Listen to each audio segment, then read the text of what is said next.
Good evening, I'm Mark Seal and welcome to Final Score. It's our sports show where we'll talk about the headlines and the newsmakers of the week.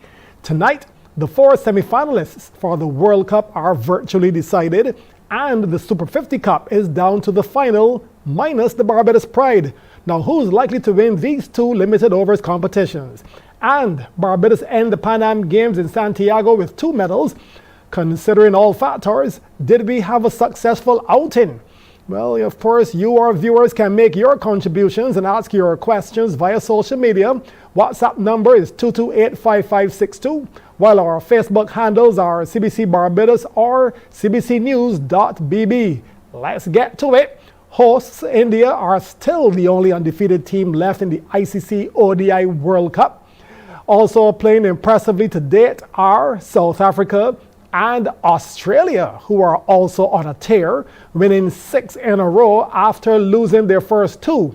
New Zealand are 4th, and although Pakistan can catch them mathematically, they'll have to beat England by about 300 runs to get a superior net run rate. So we believe the Kiwis are likely team number 4. With us tonight to talk World Cup cricket and Super 50 Cup is former Barbados and West Indies cricketer, now cricket commentator and analyst, Philo Wallace. Philo, good evening. Thank you for coming back. You promised you would come back 2 weeks ago, and here you are. So first thing, India will be taking on New Zealand in one semi-final and Australia versus South Africa in the other. So that India-New Zealand game, let's look at that matchup and the key players. Good night, Mark. Thanks for having me back.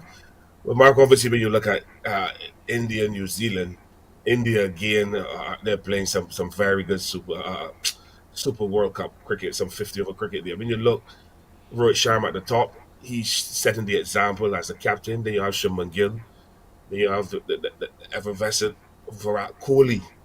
And then you come into the middle, you got Iyer, you have KL Rahul. So they have good depth. And the thing is about India is that they've ticked all the boxes thus far to have been winning all their games. New Zealand has had some stumbling blocks, and they had some concerns in their bowling department. Trent Boult is going well.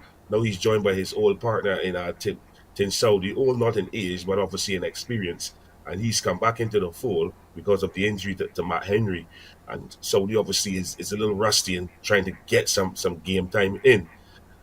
But when you look at it, the New Zealand bowling attack will have to come a lot better and stronger against India in that semi-final. The New Zealand batting again speaks for itself. When you look at Devon Conway, who's tapering off a bit, he's lost a bit of form, but he'll be looking to come good. I think he has the credentials to come good.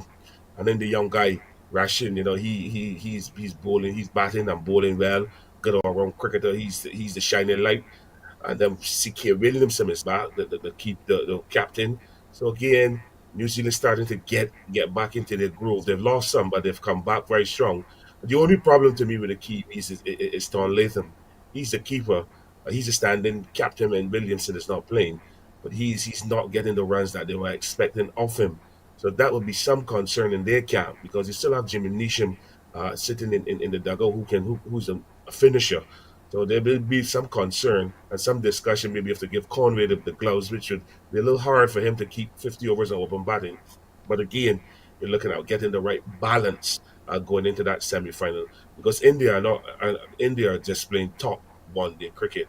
The Indian bowling attack to me is the best in the world, and they're really showing it at the quality, the consistency, and the pace. And they have all of their bowlers have all the confidence that you can see for a bowling attack. And the fielding, they're giving away a medal for the best fielder.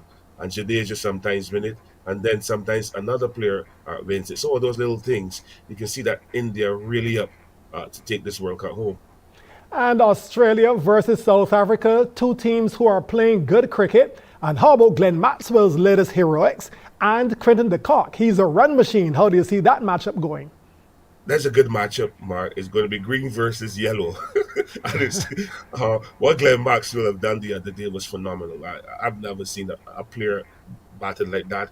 He was in cramp. He batted on one leg, and he just knocked the ball to all corners of the Wankidi Stadium. All of a sudden they were saying that the Wankidi Stadium is small. Maxwell just played some awesome cricket shots, good confidence again. The captain was there with him, Pat Cummins, to lend that support and also give him the confidence. And he just smashed it to all corners of the field. With Quinton de Kock, he's the guy in form for the South Africans. He's batting well, he's keeping well. He seems to be on top of his game. This is his last outing with South Africa. So he will want to sign off big and lifting that World Cup. But when you look at it, it's going to be a big task and a big ask for South Africa to try to get over the Australians. The Australians have come back very, very strong, and they shocked the World Cup with their performances. So they're not going to be an easy walkover in that semi-final at all for the South Africans. And then we're seeing the South African middle order, Markham and Clarkson and those guys not clicking yet. They clicked earlier, but now they're tapering off. They need to get back into that sooner rather than later. We saw today when they played against Afghanistan, South Africa, they were stretched a bit. So that will be something that the Australians will be looking at going into that semi-final against the South Africans. And we all know that the South Africans are not a good side chasing. They can set a target, but for some reason they don't chase well. So if I'm following you correctly, you're calling it for India in the first semi-final and for Australia in the second? Yeah, I would expect to see an India-South Africa final. The Australians are not India, Australia. India-Australia final. That's my call for the World Cup, 50th World Cup 2023 final in India. Ahmedabad, 150,000 people in that stadium, all wearing blue. There might be some yellow, but I think that India will take the cake, Mark. I think India has played fantastic one-day cricket, and I think they deserve to win, not only by playing cricket, but they're playing at home. And with that crowd support is always important. Now to the Super 50, where Trinidad Red Force are unbeaten and they're in the final against the Leeward Island Hurricanes. Both semifinals were lopsided, so basically going into tomorrow's final, how do you see that one going? Well, Trinidad has a lot to prove. Darren Bravo has led the team well, and obviously the Trinidad and Tobago selectors were under the cush for picking a lot of experienced players. And knowing Darren Bravo, he will want to prove them wrong. And the thing is about that Trinidad and Tobago squad is that a lot of them played club cricket together for Queen's Park. So the camaraderie and the understanding is there. I'm happy for the Leeward Islands. I thought they played really well under Alzari Joseph. He seems to have captaincy qualities. I was a little taken back when he was given the captaincy. I've spoken to someone in the Leeward scam, and they're quite happy with the way he's gone. He's proactive. He doesn't wait. When he sees a little chink, he runs at it and he tries to get people out, which is good. And he has Ocean Thomas there with him, who he's bringing along. And it's good to see Ocean Thomas back in cricket and bowling consistently well and bowling at good pace. But I would think that at the Barbados Stadium, I think that the surface there would favour the Trinidadians. And I would expect the Trinidadians to win that final tomorrow. And then it's the last hurrah as well for Sunil Narine. He's going off into the sunset. And obviously he's retiring from cricket. So I believe that they'll want to win that final for him and send him off in a blaze of glory. Okay, so still to come, we'll have questions from our viewers and followers on social media. Back in a moment.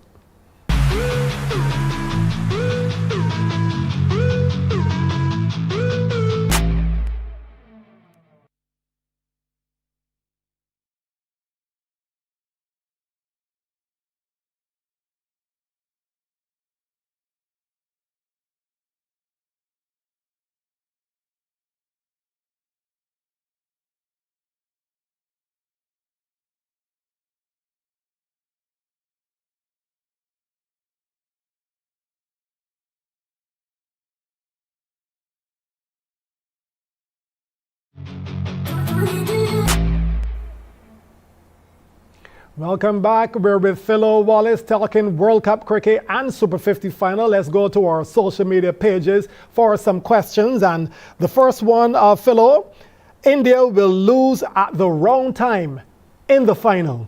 We had the history of Guyana doing that a lot in the CPL. There's someone is saying that India will lose at the wrong time. I don't think there's no wrong time for India. I think that they're playing very good 50 over cricket. They're focused. And the key to me to India's success is that they're fit players and they're not relying on no one or two persons. The entire squad members are doing well.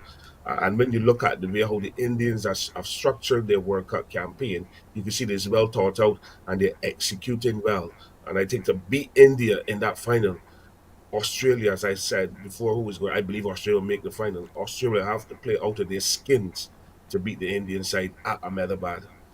Well, actually, the next question, someone is suggesting that Australia are peaking at the right time and momentum is on their side. I agree. Yes, momentum is on their side, but they also are going to come up against a side that has momentum throughout.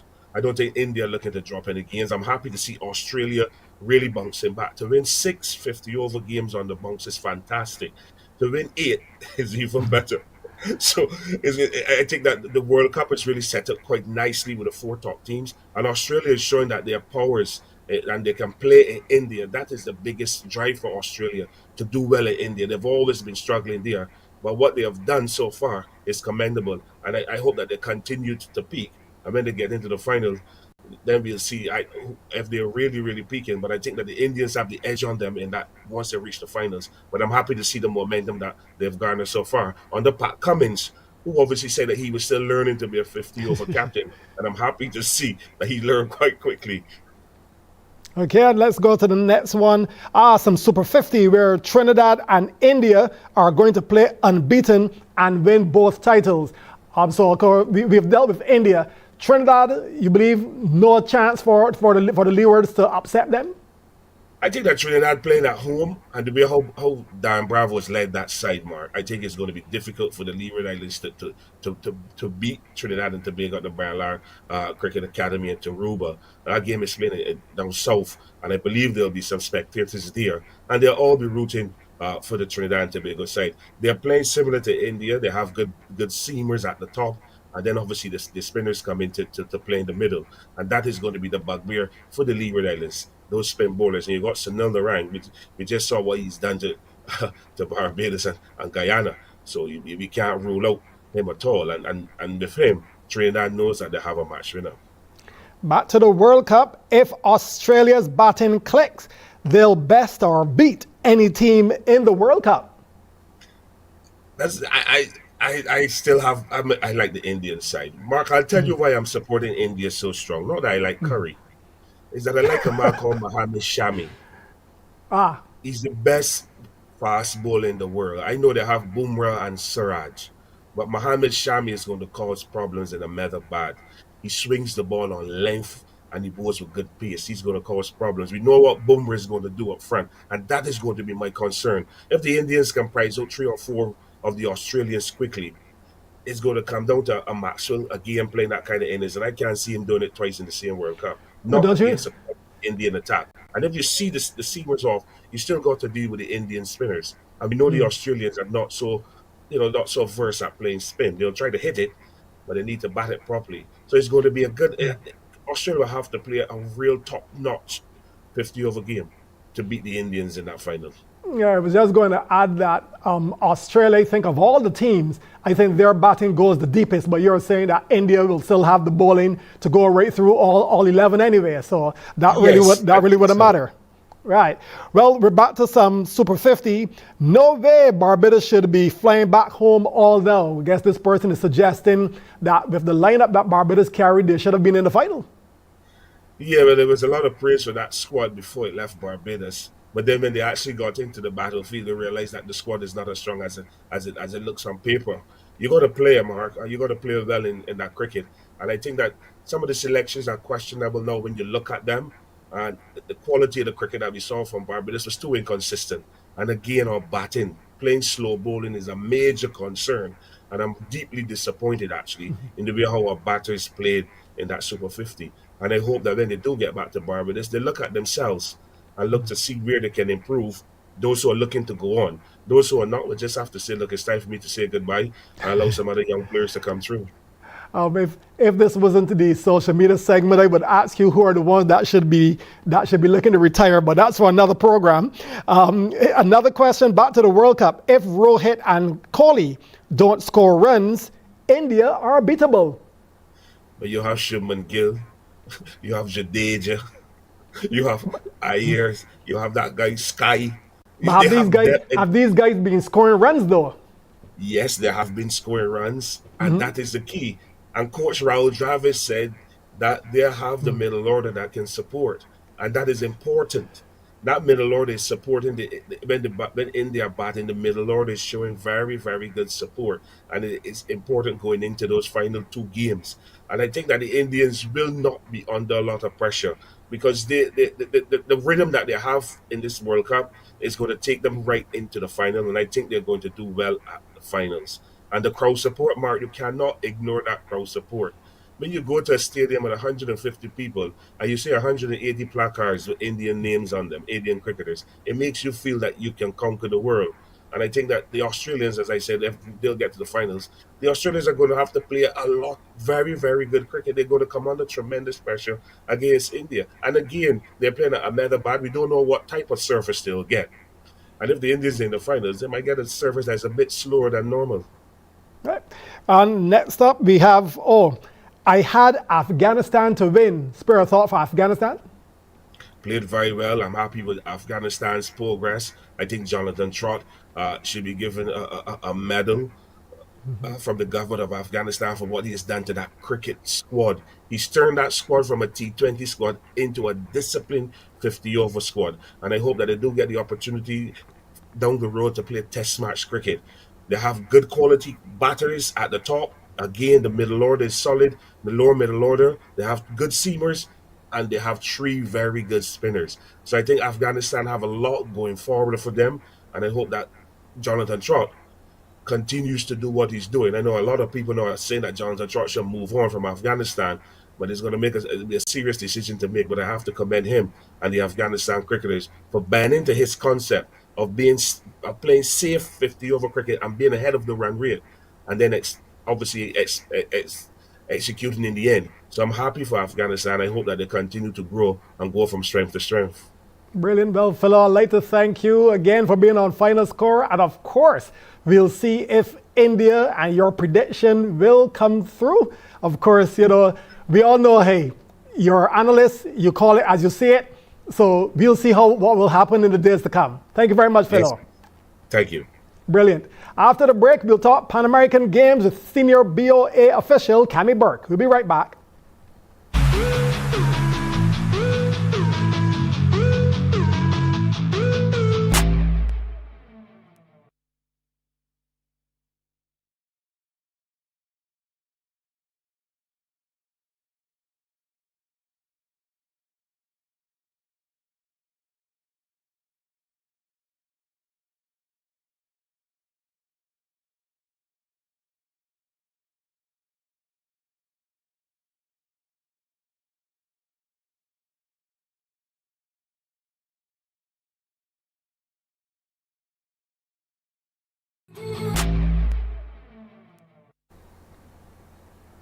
Well, we're back to Final Score. As we say, good night to Cammie Burke, the Vice President of the Barbados Olympic Association.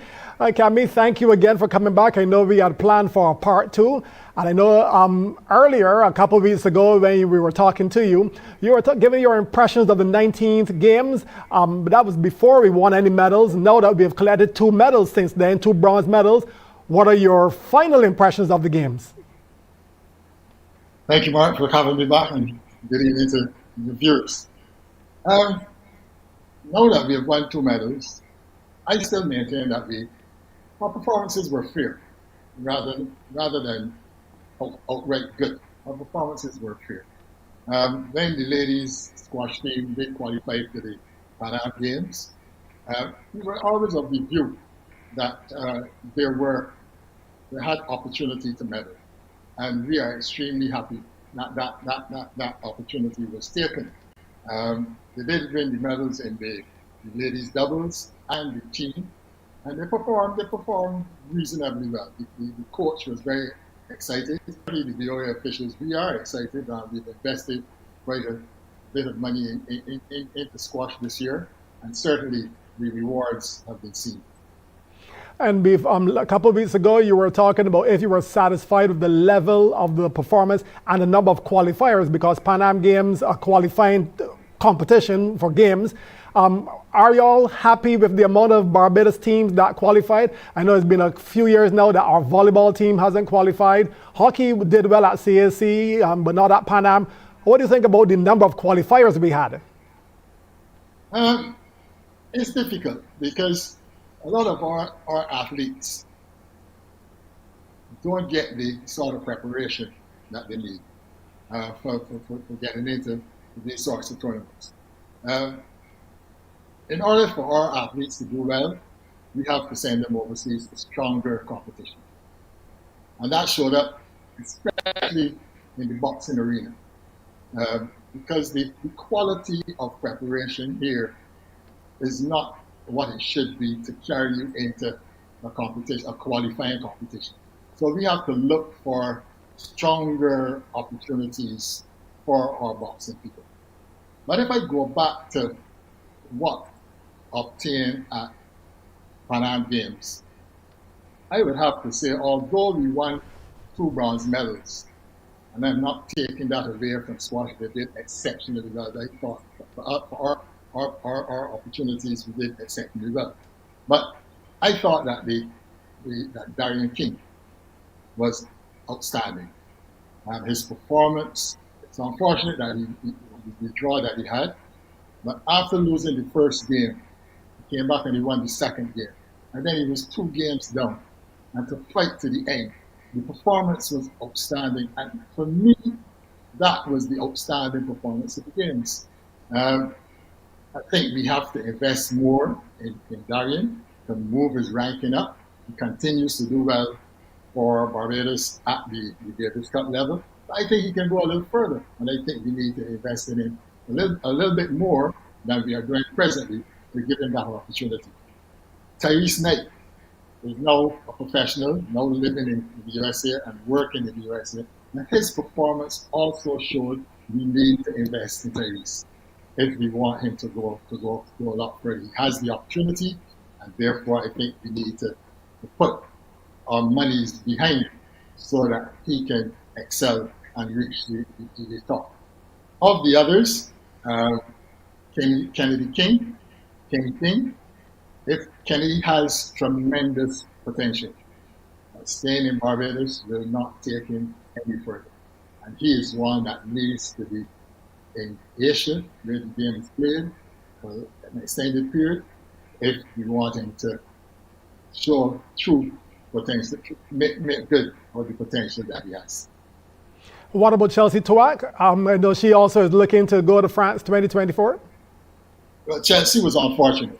Chelsea went into the final round ahead, leading, and her opponent, Trillian, just got the better way, and that knocked her out. She lost by about 0.4 points. You know, it was heartbreaking, but Chelsea is there or thereabouts. And I am one of the people that I'm looking forward to joining me in Paris is Chelsea Tuak. She's very committed, and she's very dedicated to what she's doing. And you know, it would certainly be a real fillip for Chelsea to qualify for the Olympics. Matthew Wright is another one. Matthew did exceptionally well. You know, coming off of, he did have a slight injury scare when he arrived in Santiago, but that turned out to be just what it was. You know, and he got into his race and he did reasonably well. He finished 10th, and that would have given him some additional ranking point. So he is on his way also to trying to qualify for the upcoming Olympics. Well, let's talk about Paris 2024. That's around the corner. How are preparations coming along? Well, so far we have no qualifiers. I know track and field, their qualification period starts from January, and they have identified four athletes who are on the crest of qualification, and they're also looking to qualify relay team, a men's relay team, for the first time in the history of the Olympics for Barbados. Relay qualifier is early next year. And so far, if you look back at what has happened before, they've been there or thereabout. The relay team has been knocking on the door. And once we put them together, I think they stand a very good chance. We're still keen on having Michelle Elliott, the female shooter, still keen on having her, giving her the opportunity to qualify. Remember, she was a bronze medalist, a silver medalist, at the CSC Games, and I think we should give her that opportunity to see if she can make the mark to qualify for the games. Of the others, Jabali Breedy. Jabali was unfortunate in the Pan Am Games. He fought a guy who was taller than him, and Jabali is short and aggressive, but he still had to play it safe rather than getting in. But every time he tried to get in, he was pushed back by the longer reach. But Jabali is in the US, he's training in the US, and certainly I have seen tremendous improvement in the attitude of Jabali since we have started to fund him. I've seen that improvement, and I'm sure Jabali will continue to work hard to try to make it to the Olympics. Okay, we have 1 more minute, so I'll push this one out to you. Cricket is being included for LA 28. How is that going to work? Do you have any idea how that will work? As you know, West Indies is not a country. And the representative of the West Indies for the Olympics would have to be one of the member countries.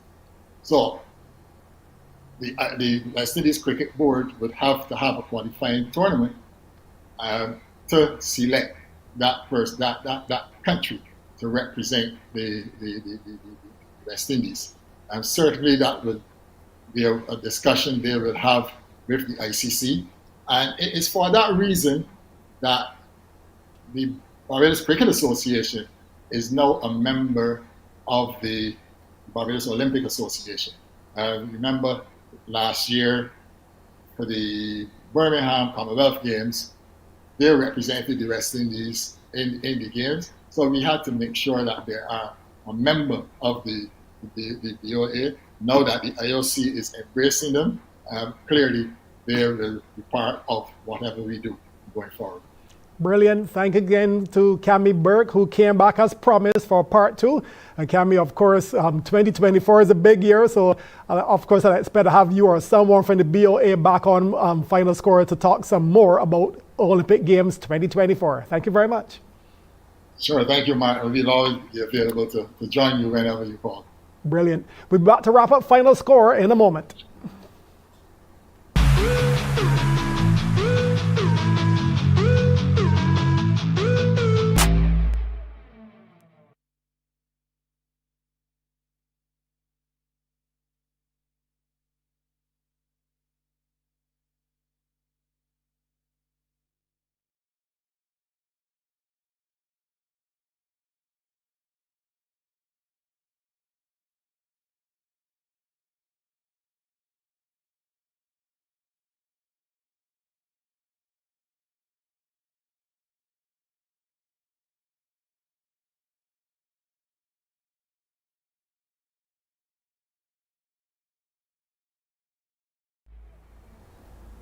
Here's what's coming up in this weekend of sports. The ODI World Cup continues in a few hours' time with Australia versus Bangladesh at 1 a.m. Then England against Pakistan at 4:30 a.m. Both live on MCTV's ESPN channels. The CWI Super 50 final is tomorrow, live on MCTV's channel 308 from 1 p.m. Tomorrow is day 1 of the BCA's Elite 7 series, and on Sunday there'll be the semi-finals of the BCA Super Cup from 9:45 a.m. And tomorrow we'll see the semi-finals of the Under-21 Inter-Paris Community Netball Competition at the Glebe, 5 p.m. Then the final will be on Sunday at the Wildy Gym from 5:30. That's our program for this week. It's good night till next Friday, and remember, let's be careful out there.